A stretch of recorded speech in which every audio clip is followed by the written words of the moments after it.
What's up, people? I am back for another video. Today, I am reviewing a movie I've never seen, called Alligator. I've heard about it, because Lake Placid's one of my favorite movies, and that's one of the movies that comes up about like alligator movies slash crocodile movies. And this one came out in 1980, so this was like that post, Jaws era where there's like a lot of killer animal movies. But this one, like Orca, isn't like a Jaws ripoff at all. The only thing is close is there's like this music that hits whenever the alligator's about to attack someone, but that's the closest. But it's not necessarily a Jaws ripoff. That's just a horror thing. Have this like kind of similar. It sounds a little bit like Jawsy, but it's not like a straight up ripoff. It's not even paced the same. But so the premise pretty much is a little girl flushes. So it's like I think it's like in the past, 1968. She flushes. She ends up getting a pet alligator, but her dad doesn't want her to have it, so he flushes it down the toilet. And due to like this company that basically experiment, it's essentially they experiment on animals, and the alligator is eating them. So throughout the 12 years, it pretty much grew to enormous size.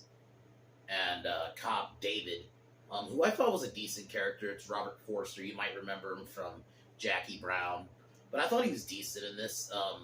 And pretty much has to work with Marissa, who's this reptile expert.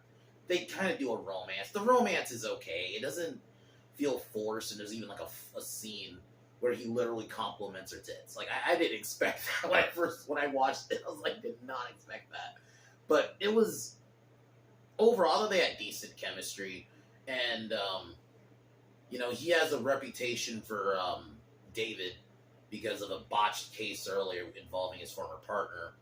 But and I kind of like that little story going on, and then even has to unfortunately basically relive it because while out with a new partner, investigating the sewer, the new partner ends up getting killed. And overall, I think this is a decent movie. It's like if you want like a fun creature feature, it's only an hour and a half. You want to watch an alligator eat some people. And there's even a scene where like the alligator's just going through town, like later in the film, where it fucks up like an entire wedding, and it's just like flinging motherfuckers with its tail, causing havoc in the streets. Yeah, like this movie doesn't hold back with some of the kills, I feel like. The alligator was decent looking, with some of the animatronics. There are some scenes that look pretty bad, but it for the most part looks fine. And it's like I said, it's a fun movie. It's decently paced. You have decent characters to follow. I like the sewer setting. I always think a sewer setting is a nice setting, especially for like a horror film. And like the scenes where the alligator is like stalking people, and you would see it like an actual alligator stick its eyes out of the water, and you're just seeing it watch people. I'm not gonna lie, that's very well done. A lot of that. So I'd recommend this one. It's only an hour and a half. Decent kills. You have some good enough characters to follow. And yeah, so I would give this about an 8 out of 10. So I would definitely watch it again. There's a sequel, which I will review next Monday, but we'll see how that goes. But yeah, I'm going to get started here. Tomorrow, I will be doing Leprechaun in the Hood. I normally would review I am going to still review the other ones. I probably might, when I'm done with Leprechaun in the Hood and Back to the Hood, might just go back and start from the first one. But I'm sorry, I just think Leprechaun in the Hood and Back to the Hood are almost their own movies in a way that you kind of can review them separately from the main, I guess the original three, which is the third one's in space. So we'll be reviewing those eventually, but I want to get to the Hood ones just because I feel like they're fun, and I haven't watched them in a while. Then it's Halloween, so I figured why not. So I'll be doing that tomorrow. But other than that, let me get started here. Cheers.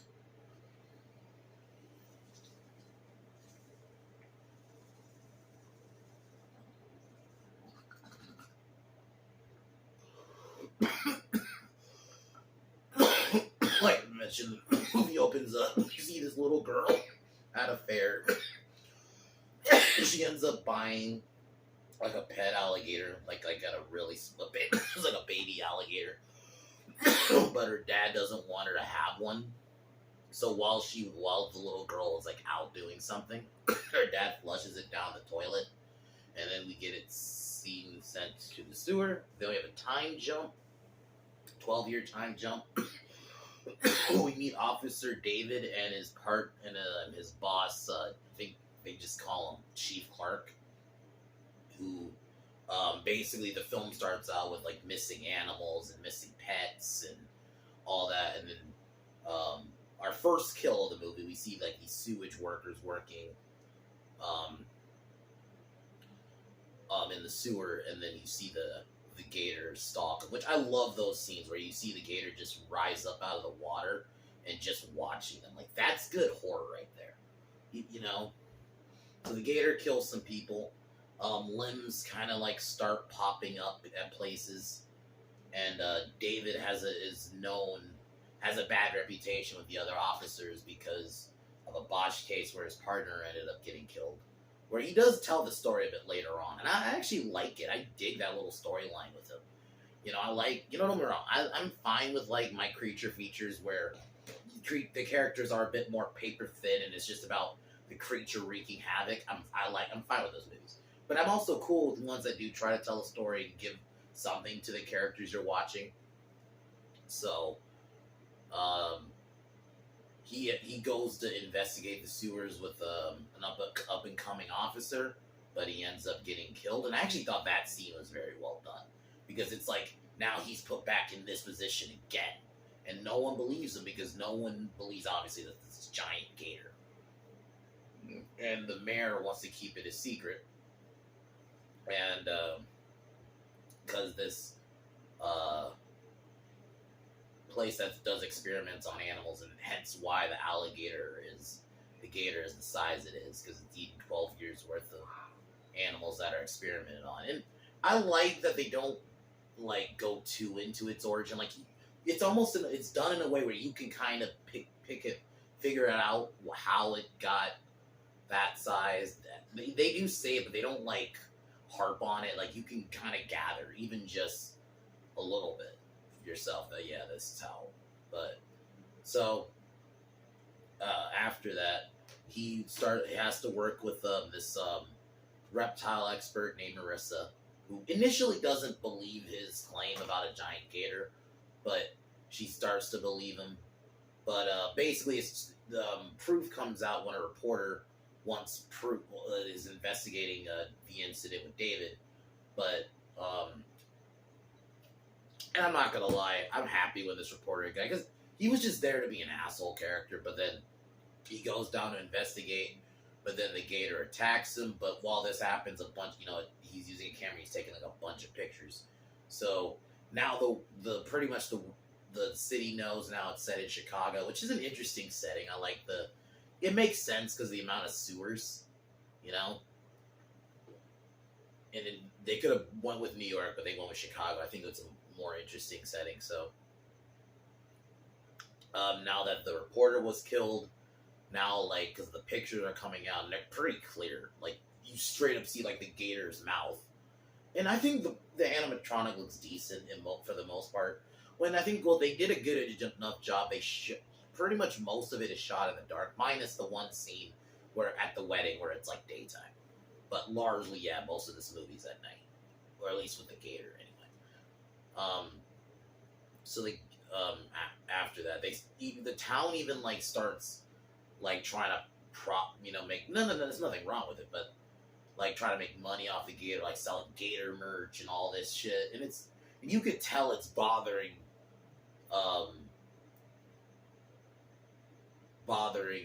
David, because it's and I don't blame him because it's several people by this point. I think it's 4 at this point were killed by the gator. So after failing to capture it, he gets suspended.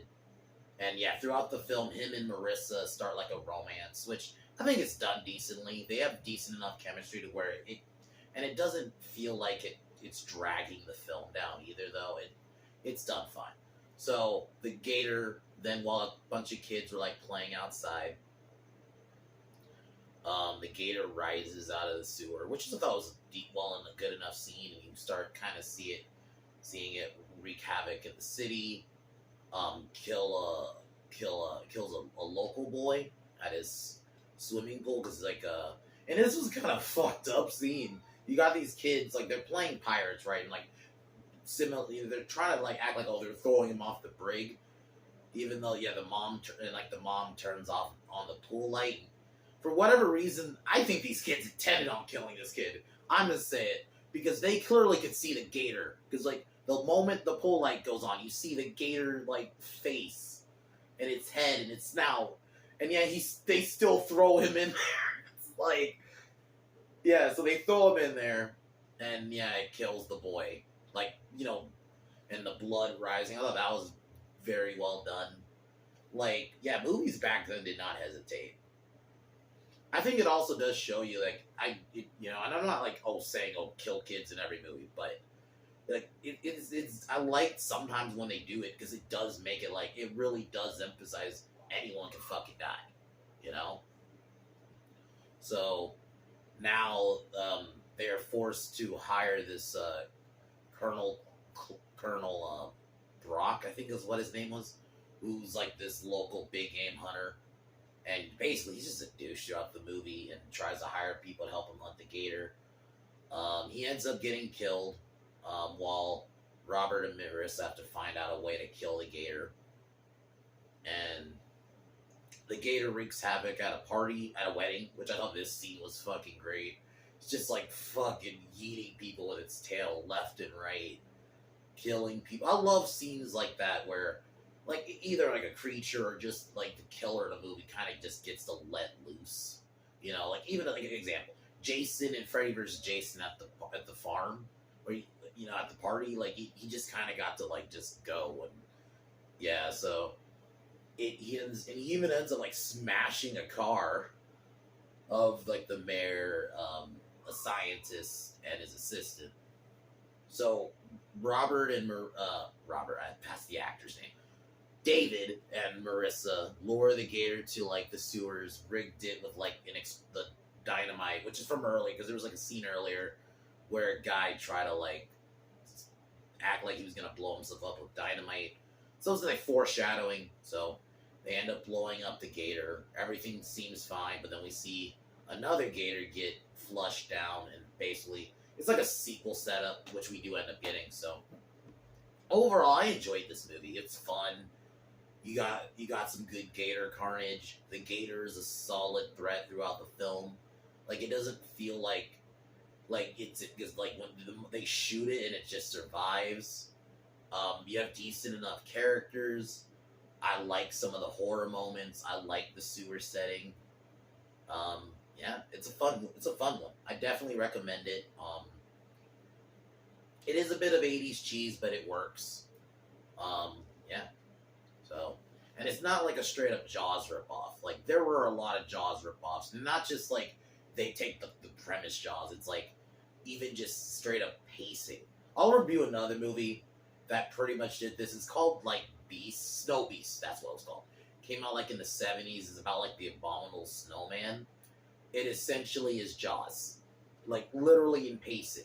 But I'll talk about that in another video. Maybe I'll try to do that like the end of the month. Maybe I'll do that on Halloween Day. We'll see. Because Halloween Day is on a Monday. So, but yeah. But besides that, I'm going to cheers and talk to you tomorrow.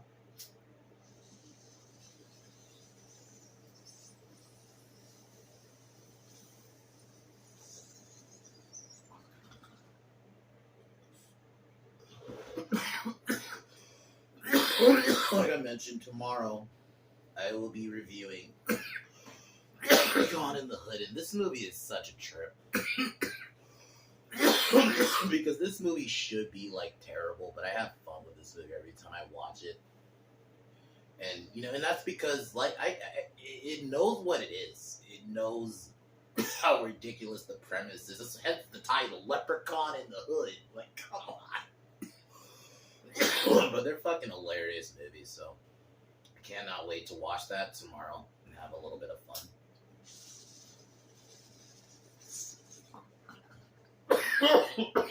Sorry.